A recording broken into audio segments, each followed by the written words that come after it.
الحمدللہ رب العالمین والصلاة والسلام علی رسولہ الکریم اما بعد فاعوذ باللہ من الشیطان الرجیم بسم اللہ الرحمن الرحیم سبح اسم ربک الاعلی الذی خلق فسوی والذی قدر فہدی والذی اخرج المرعى فجعلہ غثاء احوی صدق اللہ العظیم رب اشرح لی صدری ویسر لی امری واحلل عقدۃ من لسانی یفقہوا قولی۔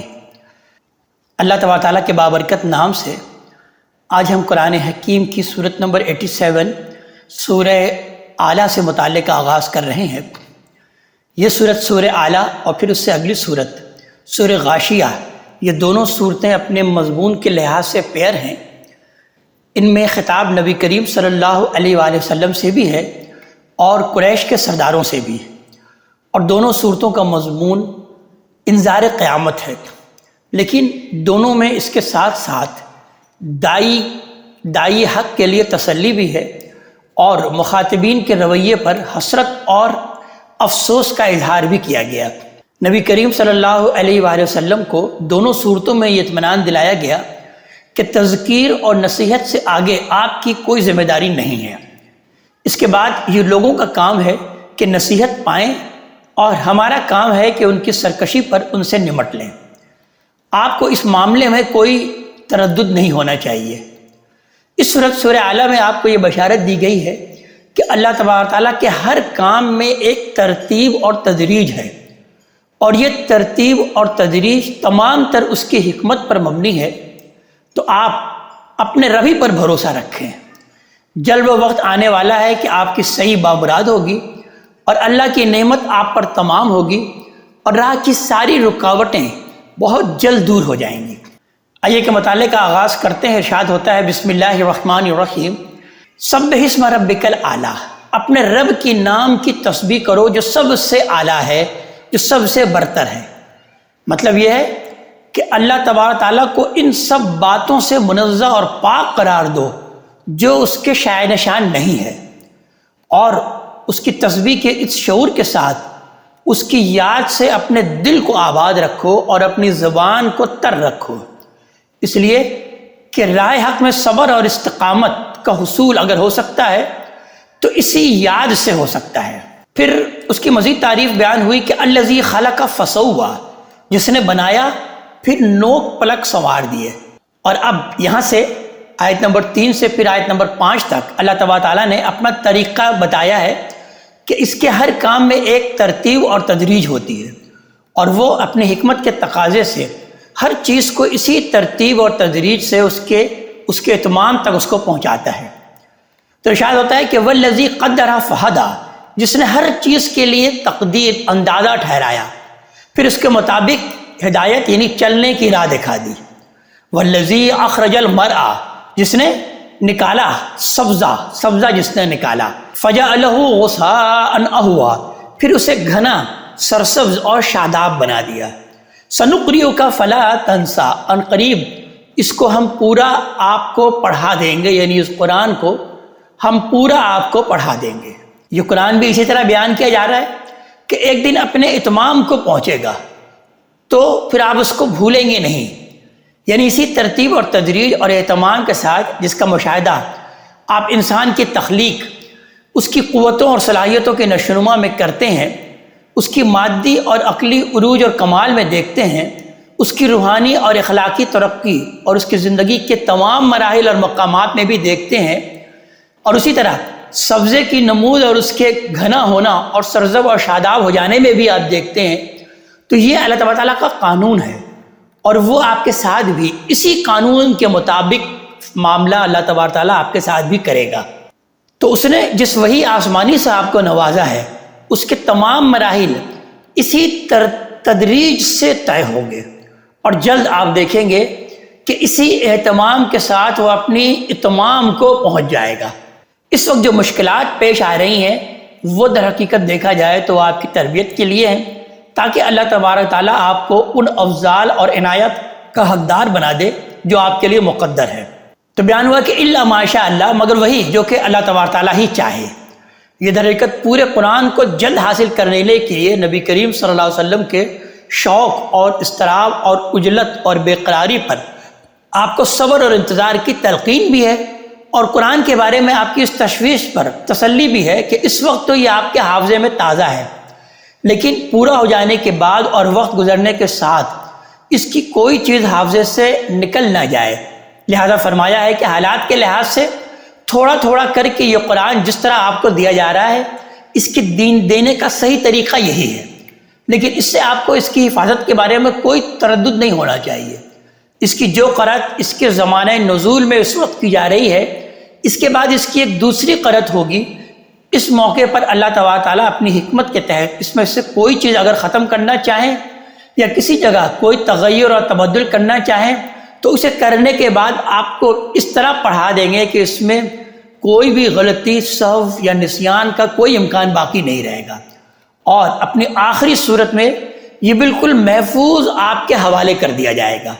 تو قرآن کی یہی قرأت ہے جسے اصطلاح میں ارضائے آخرہ کی قرأت کہا جاتا ہے، اور روایتوں سے معلوم ہوتا ہے کہ جبریل امین علیہ السلام ہر سال جتنا قرآن نازل ہو جاتا تھا، رمضان کے مہینے میں اسے نبی کریم صلی اللہ علیہ وآلہ وسلم کو پڑھ کر سناتے تھے۔ آپ کی زندگی کے آخری سال میں جب یہ ارضائے آخرہ کی قرأت ہوئی تو انہوں نے اسے 2 مرتبہ نبی کریم صلی اللہ علیہ وسلم کو پڑھ کر سنایا۔ سلف اسے قرأت عامہ کہتے رہے ہیں، اور چند علاقوں کو چھوڑ کر امت کی عظیم اکثریت اس وقت اسی کے مطابق قرآن کی تلاوت کر رہی ہے۔ سورہ قیامت میں اللہ تعالیٰ نے حکم دیا ہے کہ ارضائے آخرہ کے بعد قیامت تک کے لیے اسی قرأت کی پیروی کی جائے گی، اور پھر بیان ہوا کہ انہ یعلم الجہر وما یخفی، وہ اس کو بھی جانتا ہے جو سامنے ہے اور اس کو بھی جو چھپا ہوا ہے۔ وَنُيَسِّرُكَ لِلْيُسْرَىٰ، اسی طرح ہم ان مشکلوں سے بھی درجہ بدرجہ آپ کو آسانی کی طرف لے چلیں گے، یعنی آپ کے حالات کے حاضر اور مستقبل سے ہم واقف ہیں، اس لیے مخالفتوں کے ہجوم سے گھبرا کر جلدی میں پڑھنے کی ضرورت نہیں ہے۔ ہم جس طرح نازل کر رہے ہیں اسی طرح پیش کرتے رہیں گے، یہ مخالفتیں عنقریب ختم ہو جائیں گی اور وہ آسانی پیدا ہو جائے گی جو سنت الہی کے مطابق آپ کے لیے مقدر ہے۔ تو اس طرح پھر آیت نمبر 9 میں ارشاد ہوا کہ فذکر، تو پس آپ یاد دہانی کراتے رہیے، ان نفعت الذکر، اگر یاد دہانی نفع دے، یعنی آپ کا فرض صرف تذکیر ہے۔ جب آپ دیکھیں کہ سننے کی طرف مائل ہیں تو سنائیں، ورنہ ان کو ان کے تقدیر کے حوالے کریں۔ سیذکر من یخشی، جو اس سے ڈرتا ہے یعنی اللہ تعالیٰ سے ڈرتا ہے وہ عنقریب نصیحت پالے گا۔ ویتجنبها الاشقی، اور اس سے گریز وہی اختیار کرے گا جو بہت اشقا ہے، بہت بڑا بدبخت ہے۔ اشارہ در حقیقت آئمہ قریش کی طرف ہے، اور خاص طور پر ابو لہب کی طرف، جس نے اس نور کی قدر نہیں کی جو اللہ تعالیٰ نے اس کی فطرت میں ودیت کیا تھا، تو لہٰذا اس نور سے بھی محروم کر دیا گیا جو قرآن کی صورت میں آسمان سے نازل ہوا، یعنی جو در حقیقت اس نور کی قدر کرتا ہے جو اللہ تعالیٰ نے اس کی فطرت میں رکھا ہے، تو اسی کو یہ قرآن ہدایت بنے گا، اسی کو اس قرآن سے کوئی فائدہ حاصل ہوگا، وہی وہ اس نور کی بھی قدر کر سکتا ہے۔ تو الذی یصلی النار الکبریٰ، جو بڑی آگ میں جا پڑے گا، یعنی دوزخ کی آگ جو دنیا کی ہر آگ سے بڑی ہے۔ یہاں پر لفظ تو آیا ہے النار الکبریٰ، جبکہ اسی کے مقابلے میں اگلی صورت جو کہ اس کا جوڑا ہے اس میں لفظ استعمال کیا گیا ہے کہ العذاب الکبریٰ، بہت بڑے عذاب سے وہ دوچار ہوگا۔ اور پھر وہاں کیا ہوگا کہ ثم لا یموت فیہا ولا یحیا، پھر نہ وہ اس میں مرے گا نہ جیے گا۔ اور آخر میں اللہ تعالیٰ نے بیان فرمایا کہ قد افلح من تزکا، البتہ فلاح پا گیا، کامیاب ہو گیا وہ جس نے اپنا تزکیہ کر لیا، جس نے پاکیزگی اختیار کر لی۔ جو پاکیزگی اختیار کر لیتا ہے، کامیابی کی اپنا تزکیہ کر لیتا ہے، تو در حقیقت قرآن حکیم نے جا بجا بیان کیا کہ وہی کامیاب ہوگا۔ اور اللہ تعالیٰ نے جنت ایسے ہی روحوں کے لیے مقرر کی ہے جو در حقیقت اپنا تزکیہ کر لیتے ہیں۔ اللہ تعالیٰ کو جنت کے لیے پاکیزہ روحیں ہی مطلوب ہیں، تو وہ شخص کامیاب ہوا جس کو کہ اپنے تزکیے کی فکر ہے اور جو اپنے آپ کو آلودگی سے دور کرتا ہے اور پاکیزگی اختیار کرتا ہے۔ اور پھر آگے بیان کیا کہ وذکر اسم ربہ فصلی، اور اس کے لیے اپنے رب کا نام یاد کیا اور پھر نماز پڑھی۔ دین کا مقصد ہم جانتے ہیں کہ یہی تزکیہ اور پاکیزگی ہے، اور جس کا صلہ قیامت کے دن جنت الفردوس کی صورت میں ملے گا۔ تو اس مقصد سے پہنچنے کے لیے جس طریقہ اختیار کرنا چاہیے، وہ یہاں پر یہ بیان ہوا کہ اس کو اللہ تبارک تعالیٰ نے یہاں پر 2 الفاظ میں بیان کیا، یعنی انسان صفات الہی کے صحیح شعور کے ساتھ اللہ تبارک تعالیٰ کی یاد پر قائم رہے، اور اپنے پورے وجود کے ساتھ اس کے سامنے سر نگو ہو جائے۔ نماز در حقیقت اسی یاد اور اسی قنوت کا سب سے بڑا مظہر ہے۔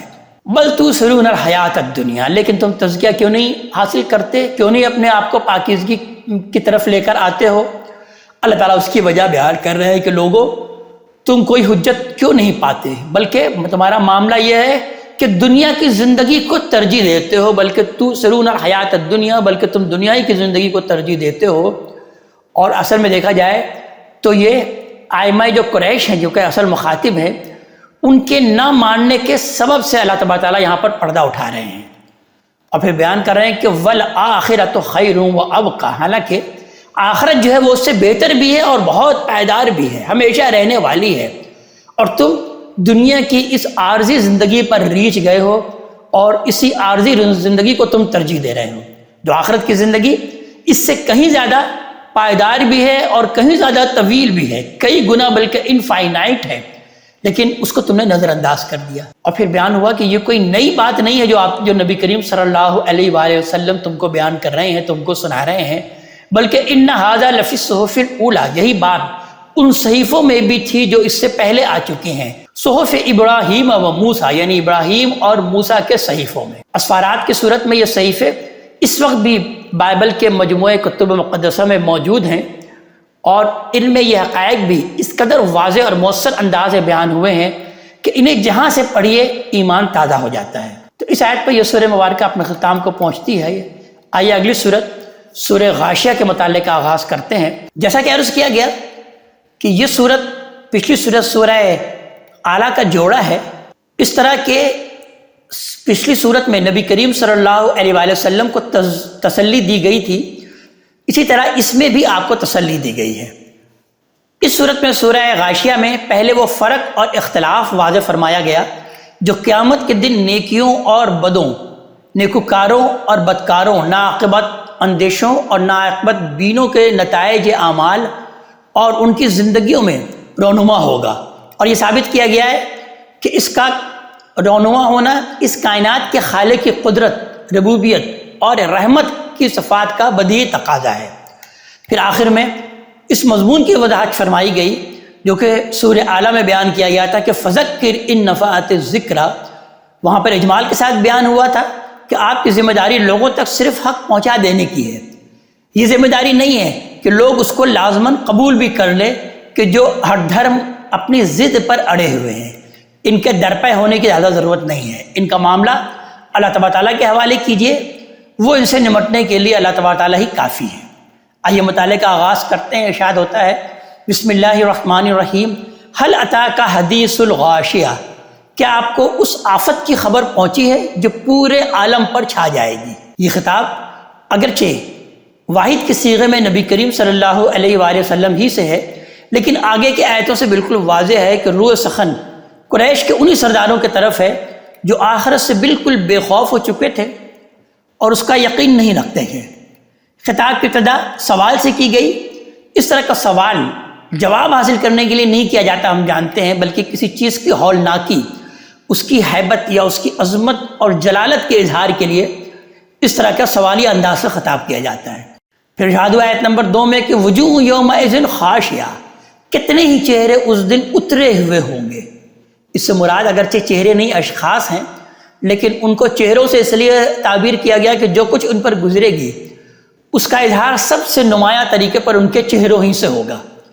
عاملۃ ناصبہ، ڈھال تھکے ہارے، تصلی نارا حامیہ، وہ دہکتی آگ میں پڑیں گے، تسقی من عین آنیہ، انہیں ایک کھولتے ہوئے چشمے کا پانی پلایا جائے گا۔ لفظ استعمال ہوا ہے آنیہ، یعنی جس کی گرمی اپنے آخری نقطے پر پہنچی ہوئی ہوگی۔ لیس لہم طعام الا من ضریع، ان کے لیے جھاڑ کانٹوں کے سوا کوئی کھانا نہ ہوگا، یعنی کھانے کی کوئی چیز ان کے لیے سرے سے وہاں ہوگی ہی نہیں، ہاں کچھ ہوگا بھی تو جھاڑ کانٹے اور اس طرح کی دوسری چیزیں ہوں گی کہ جنہیں وہ بے بسی کے عالم میں کھانے پر مجبور ہوں گے۔ لا یسمن ولا یغنی من جوع، جو نہ تو توانا کرے گا انہیں اور نہ بھوک مٹائے گا۔ اس کے برخلاف وجوہ یومئذ ناعمہ، کتنے ہی چہرے اس دن پر رونق ہوں گے، لسعیہا راضیہ، اپنی سعی پر راضی ہوں گے، فی جنت عالیہ، اونچے باغات میں۔ اہل عرب کے ہاں ایک اچھے باغ کا تصور یہی تھا کہ وہ بلندی پر ہو، اس کے حاشیے پر کچھ کھجوروں کے اونچے درخت ہوں تاکہ دور ہی سے نگاہوں کو اپنی طرف کھینچے اور باد سموم کی طاقت اور سیلاب کے حملوں سے محفوظ رہے۔ تو یہاں پر بھی یہ لفظ استعمال ہوا کہ فی جنت عالیہ، اونچے باغ میں، لا تسمع فیہا لاغیہ، وہاں کوئی بیہودہ بات بھی نہ سنیں گے۔ یہ در حقیقت ماحول کی پاکیزگی کی طرف اشارہ ہے کہ وہاں تحیت اور سلام اور محبت اور اخلاص کے چرچے ہوں گے، جیسے کہ ہم قرآن حکیم کے دوسرے مقام میں پڑھ چکے ہیں۔ کسی عقل کے فطور سے دوچار ہونا وہاں نہیں پڑے گا۔ پھر اب یہاں سے آگے جنت کے مناظر اور اس کے سامان آرائش اور زیبائش کا ذکر ہے کہ فیہا عین جاریہ، اس میں چشمہ رواں ہوگا، فیہا سرور مرفوعہ، اس میں اونچی مسندیں بچھی ہوں گی، واکواب موضوعہ، اور ساغر قرینے سے رکھے ہوئے ہوں گے، وہ نمارق مصفوفہ، اور غالیچے ترتیب سے لگے ہوئے ہوں گے، وزرابی مبسوسہ، اور گدے ہر طرف پھیلے ہوئے پڑے ہوئے ہوں گے، آرام دہ قسم کے گدے۔ یہ تو جنت کی نعمتوں کا تذکرہ ہوا۔ اس کے بعد بیان ہوا کہ اگر یہ نہیں مانتے تو ذرا غور کریں کہ افلا ينظرون الى الابل کیف خلقت، تو کیا یہ اونٹوں کو نہیں دیکھتے کہ یہ کیسے تخلیق کیے گئے ہیں، کیسے بنائے گئے ہیں؟ ذرا اونٹوں پر ہی غور کریں جن پر یہ سواری کرتے ہیں اور جو ان کے سفر کا ایک بہترین ساتھی ہے، تو ذرا اس پر ہی غور کریں کہ اس کا خالق کون ہے، کیا یہ اس کے خالق ہیں؟ اس کو اللہ تبارک تعالیٰ نے تخلیق کیا ہے اور کیسا خوبصورت تخلیق کیا۔ وَإِلَى السَّمَاءِ كَيْفَ رُفِعَتْ، اور آسمان کو نہیں دیکھتے کہ کیسے اٹھایا گیا ہے۔ وَإِلَى الْجِبَالِ كَيْفَ نُصِبَتْ، اور پہاڑوں کو نہیں دیکھتے کہ کیسے جمع دیے گئے ہیں۔ وَإِلَى الْأَرْضِ كَيْفَ سُطِحَتْ، اور زمین کو نہیں دیکھتے کہ کیسے بچھائے گئے ہیں۔ فَذَكِّرْ، تو پس اس کے باوجود اگر یہ نہیں مانتے تو پس آپ تو تذکیر کراتے رہیے، آپ تو یاد دہانی کراتے رہیے، اس لیے کہ انما انت مذکر، آپ محض یاد دہانی کرانے والے ہیں، آپ کی اصل ذمہ داری ہے یاد دہانی کرانا ہے۔ لست علیہم بمسیطر، آپ ان پر کوئی دروغہ نہیں ہے۔ یہ نبی کریم صلی اللہ علیہ وآلہ وسلم کی طرف التفات بھی ہے کہ آپ نے تو انذار کر دیا، آپ کی ذمہ داری پوری ہو گئی، اس کے بعد بھی اسی طرح خبردار کرتے رہیے، آپ کا فرض صرف تبلیغ اور تذکیر ہے۔ یہ ذمہ داری آپ پر نہیں ہے کہ زبردستی ان کے دلوں میں ایمان اتار دیں۔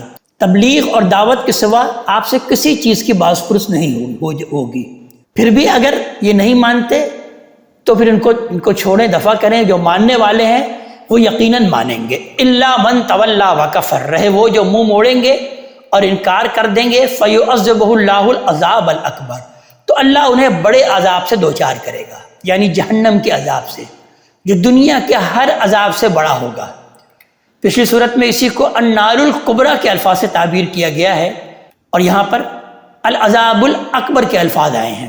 پھر بیان ہوا کہ ان الینا ایابہم، یقیناً انہیں ہمارے ہی پاس پلٹنا ہے، ثم ان علینا حسابہم، پھر ان کا حساب بھی ہماری ہی ذمہ داری ہے۔ یعنی در حقیقت دیکھا جائے تو یہ محض دھمکی نہیں ہے، بلکہ ہم پر واجب ہے کہ ہم ان کا حساب لیں۔ اگر ہم ایسا نہ کریں تو اس کے معنی یہ ہے کہ یہ دنیا ایک بازیچۂ اطفال ہے اور ایک بالکل بے مقصد اور بے حکمت کارخانہ ہے۔ حالانکہ اللہ تبارک تعالیٰ کا، خالق کائنات کا، کوئی کام بھی حکمت سے خالی نہیں ہو سکتا۔ تو اس آیت پہ یہ سورہ مبارکہ اپنے اختتام کو پہنچتی ہے۔ اب آئیے اگلی سورت سورہ الفجر کی جانب۔ یہ سورت سورہ فجر اور پھر اس سے اگلی سورت سورہ بلد، یہ دونوں صورتیں اپنے مضمون کے لحاظ سے جوڑا ہیں۔ دونوں میں خطاب قریش کے سرداروں ہی سے ہے، لیکن اسلوب میں اعراض کا پہلو ان صورتوں میں نمایاں ہے۔ سورہ فجر کا موضوع اگر غور کیا جائے تو آخرت کی جزا اور سزا کا اثبات ہے، جس کا اس وقت اہل مکہ انکار کر رہے تھے۔ اس صورت میں سورہ فجر میں آفاق اور تاریخ کے بعض نہایت نمایاں آثار اور واقعات کی طرف اشارہ کیا ہے اللہ تبارک تعالیٰ نے، اور پھر یہ اشارہ کرتے ہوئے یہ ثابت فرمایا کہ اس کائنات کے ہر چیز کی باغ اس کے خالق اور مالک کے ہاتھ میں ہے۔ وہی ہے جس حد تک چاہتا ہے ڈھیل دیتا ہے اور جہاں چاہتا ہے روک دیتا ہے۔ مجال نہیں کہ کوئی شے اس کے مقرر کی ہوئی حد سے آگے بڑھ سکے۔ قوموں کے ساتھ بھی اس کا یہی معاملہ ہے، ان کو جو ڈھیل ملتی ہے اس کے اذن سے ملتی ہے، اور جب ان پر گرفت ہوتی ہے تو اس کے حکم سے ہوتی ہے۔ اس کے ہاتھ ہر وقت قوموں کے نبض پر رہتے ہیں۔ اس دنیا میں ہر ایک کا امتحان ہو رہا ہے کہ وہ نعمت پا کر شکر کی روش اختیار کرتا ہے یا فخر اور تکبر کی روش اختیار کرتا ہے۔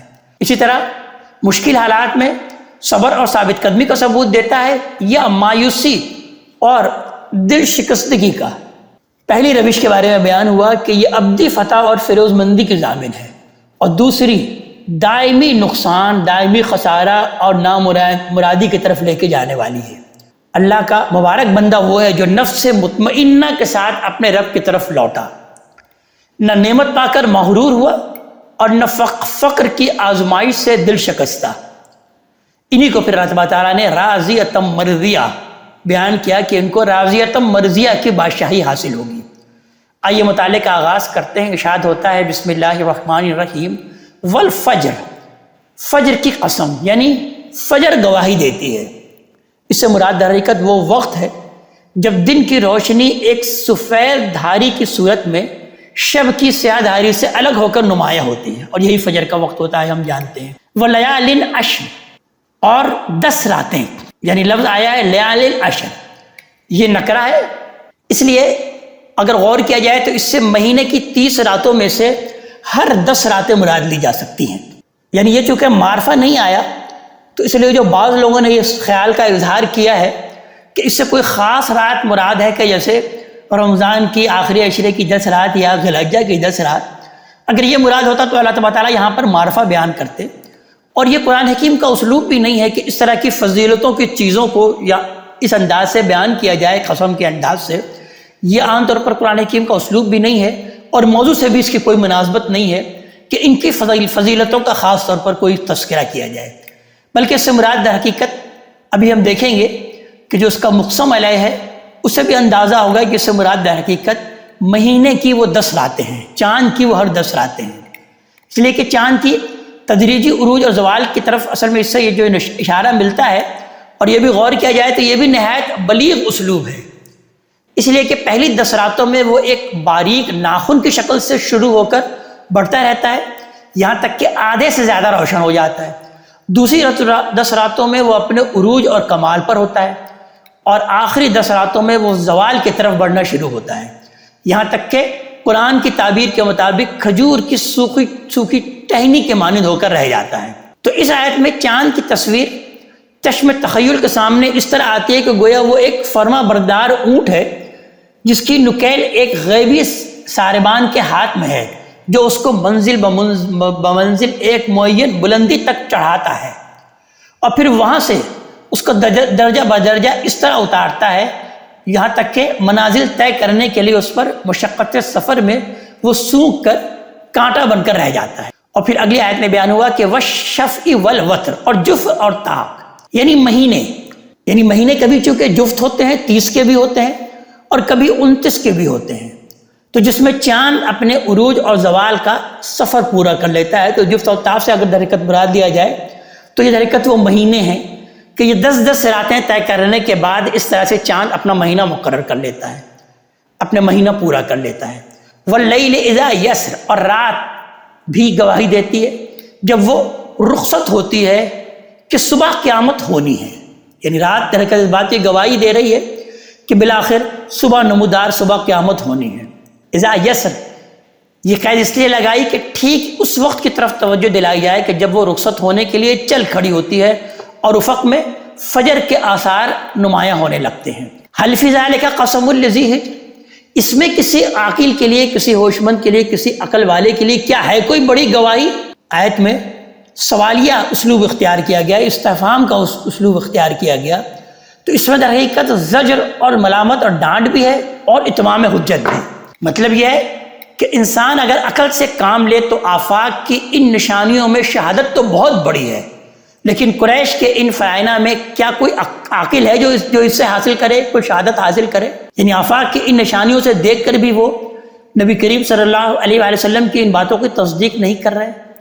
تو اس میں در حقیقت بیان کیا جا رہا ہے کہ وقت دیکھو یہ تدریجاً کس طرح سے درجہ بدرجہ آگے بڑھ رہا ہے.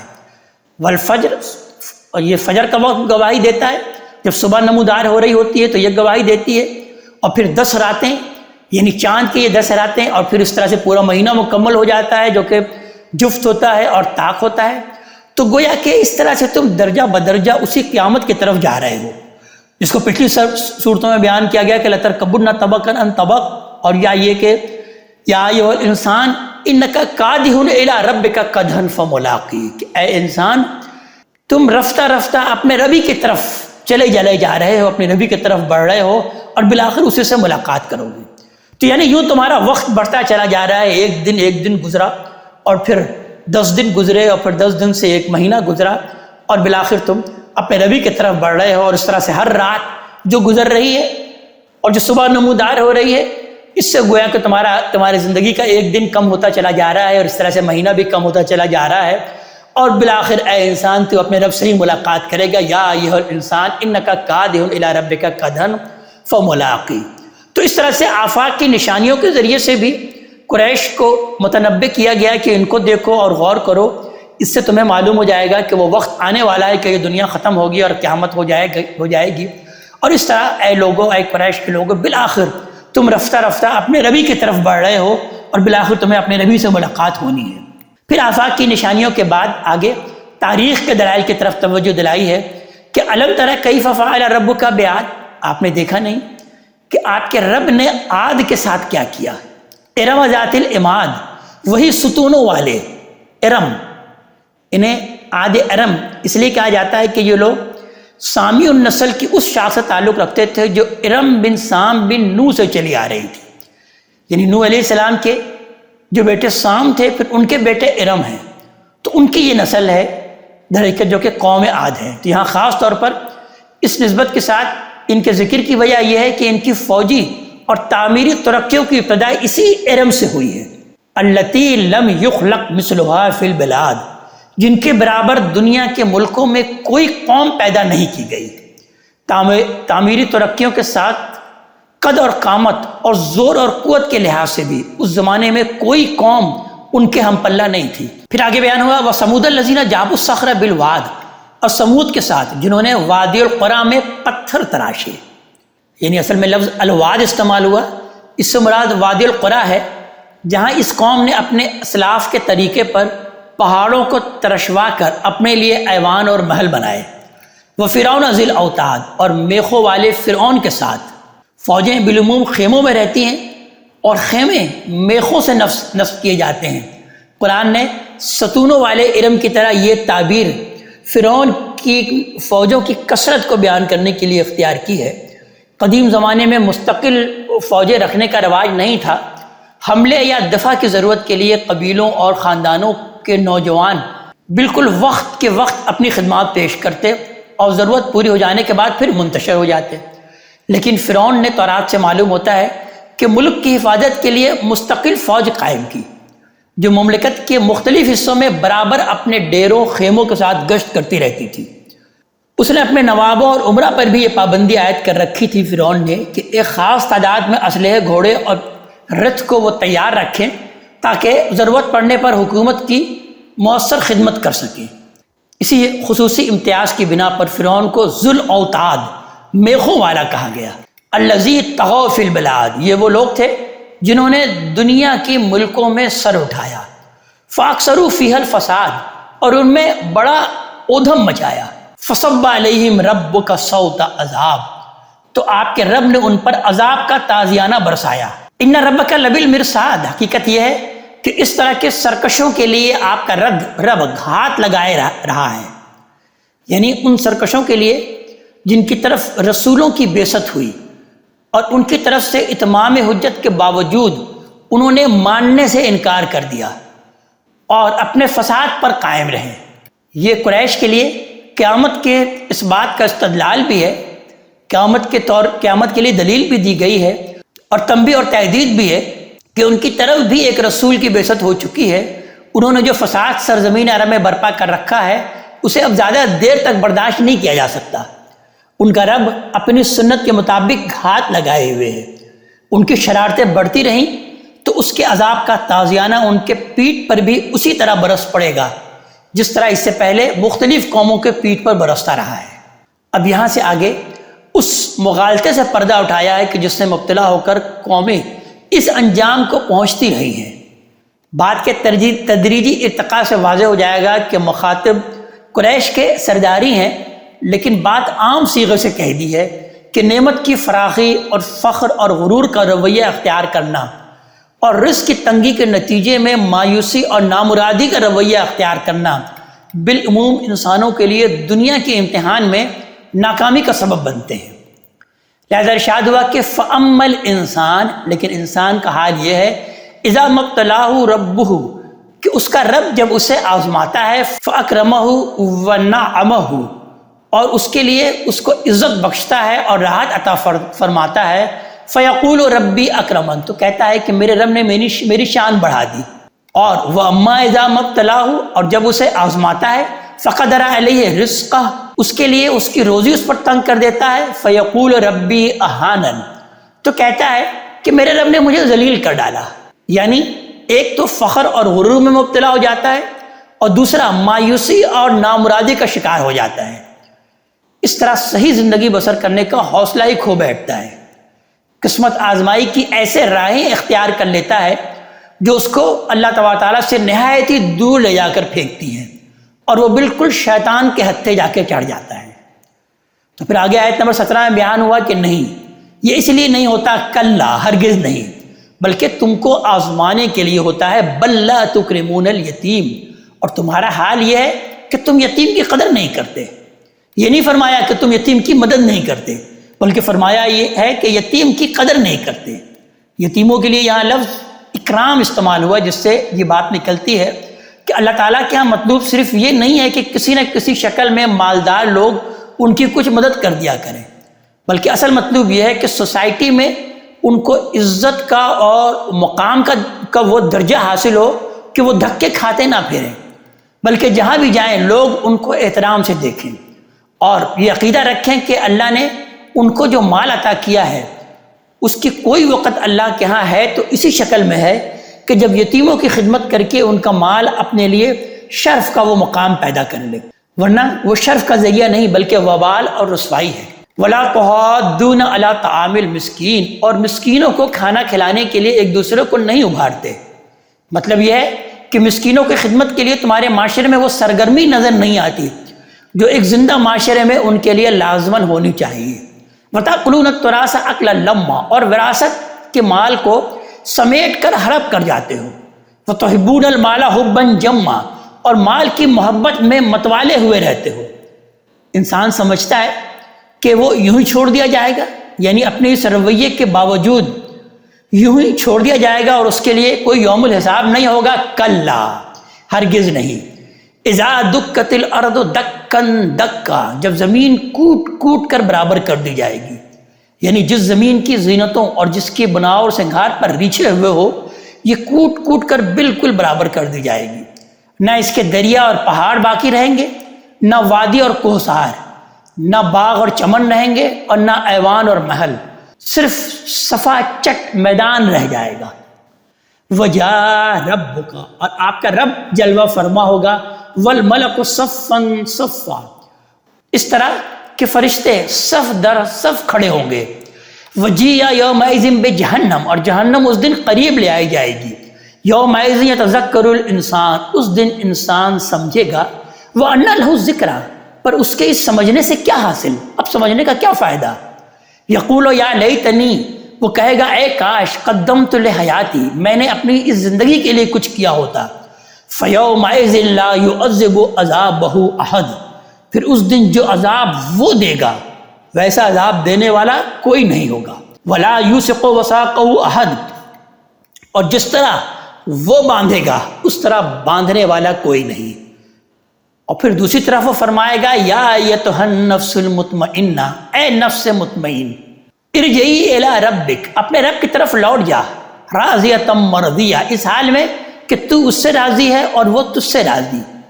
فادخلی فی عبادی، تو میرے بندوں میں شامل ہو، وادخلی جنتی، اور میری جنت میں داخل ہو۔